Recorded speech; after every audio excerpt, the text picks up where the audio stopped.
कौमों को आम तौर पे तबाह करने में उनके लीडरों का हाथ होता है। कौम तब बिगड़ती है जब उनके पेशवा और लीडर बिगड़ जाते हैं। जब कौम का पेशवा और लीडर करप्ट हो तो कौम भी करप्ट हो जाती है। जब लीडर अखलाकी जवाल का शिकार हो तो कौम भी उसी तरह की अखलाकी बुराइयों में मुब्तला हो जाती है। जब लीडर सिवाय माल जमा करने को कुछ और सोचना छोड़ दे तो कौम की सोच भी वही बन जाती है।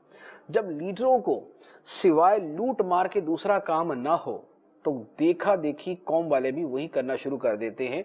बल्कि हालत यहाँ तक पहुँच जाती है कि अगर किसी को समझाया जाए कि तुम करप्शन क्यों कर रहे हो, रिश्वत क्यों ले रहे हो, क्यों हराम खा रहे हो, तो वो बोलता है हमारे बड़े भी तो ऐसे ही कर रहे हैं, जब वो ऐसे कर रहे हैं तो हम भी तो वही करेंगे।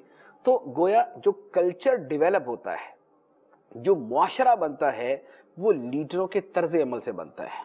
अगर लीडर हो सिद्दीक़ अकबर रदी अल्लाह ताला अन्हो जैसे, लीडर हो अगर सैयदना उमर फारूक रदी अल्लाह ताला अन्हो जैसे, सैयदना उस्मान गनी और अली मुर्तज़ा रदी अल्लाह ताला अन्हुमा जैसे, कि जिन्होंने अमीरुल मोमिनीन बनकर भी गुर्बत की ज़िंदगी गुजारी, सादगी की ज़िंदगी गुजारी, खौफ खुदा की ज़िंदगी गुजारी, तक़वे की ज़िंदगी गुजारी, अपने आप को अल्लाह की बारगाह में जवाबदेह समझते हुए ज़िंदगी गुजारी, तो उनकी कौम भी उसी के मुताबिक उनकी पैरवी कर रही होती है।